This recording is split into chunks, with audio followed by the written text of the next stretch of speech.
Continuamos. El día de ayer, el secretario del Trabajo del Gobierno Federal, Javier Lozano, asistió con la representación presidencial a la clausura de la reunión nacional de Canacintra. El alto funcionario del Gobierno Federal visitó el estudio de análisis político con el propósito de concedernos una entrevista.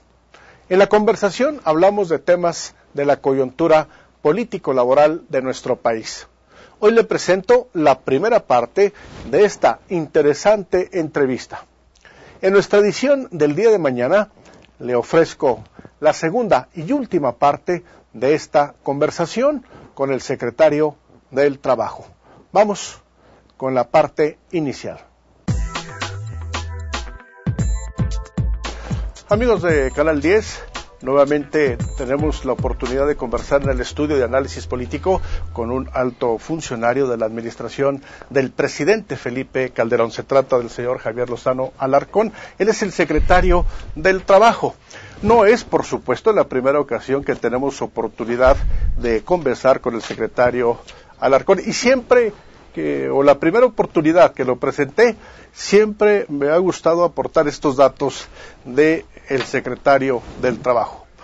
Ha desarrollado actividades también en el medio de comunicación. Fue articulista del periódico El Financiero, y el Universal, del Universal, comentarista de Radio Fórmula. Fórmula Financiera.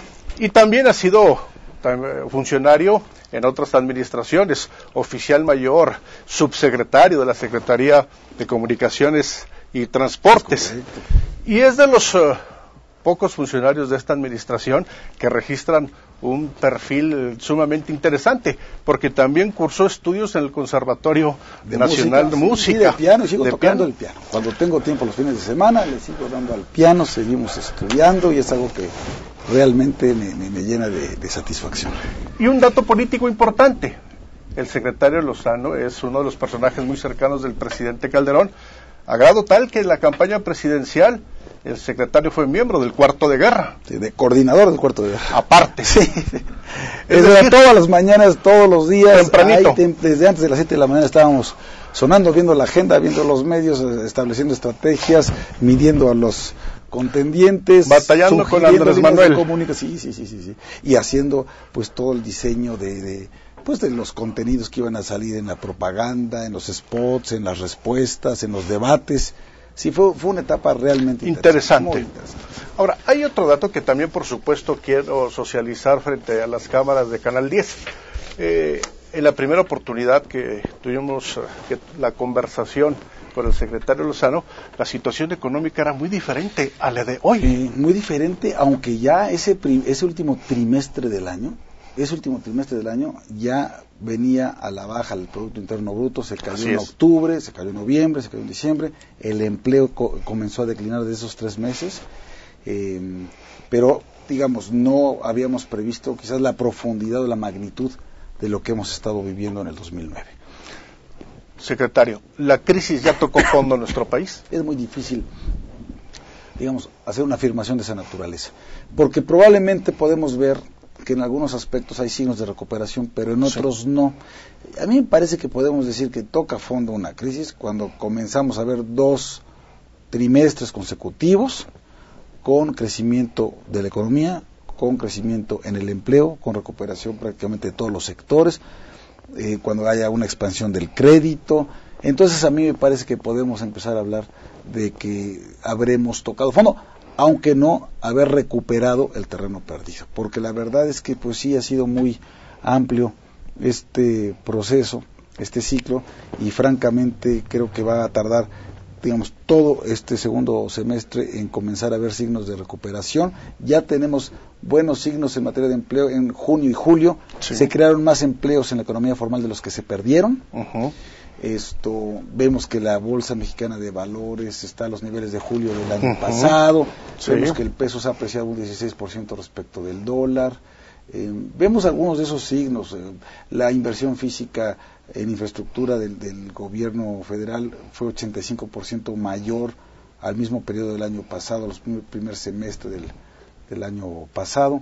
Vemos todos esos signos que son todavía pues aislados, todavía tenues, pero finalmente en el sentido correcto.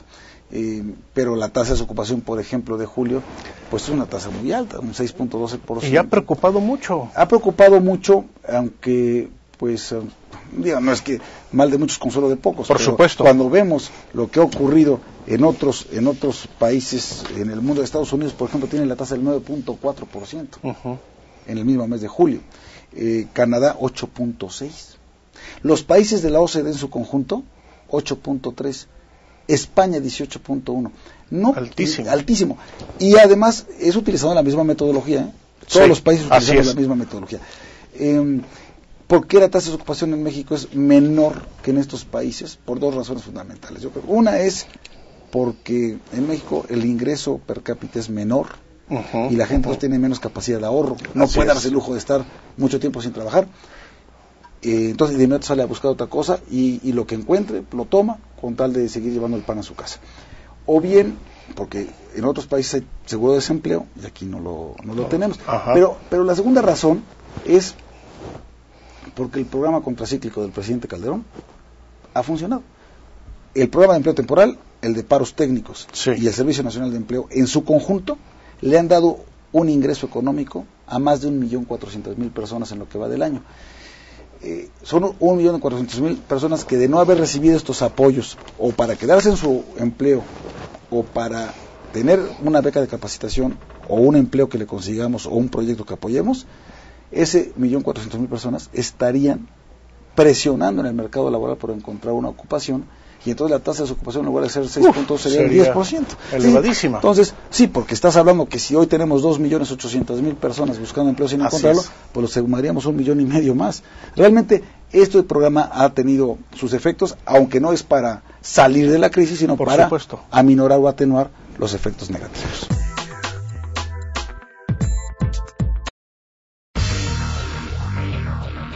Háblenos 836-0736 y 836-1767.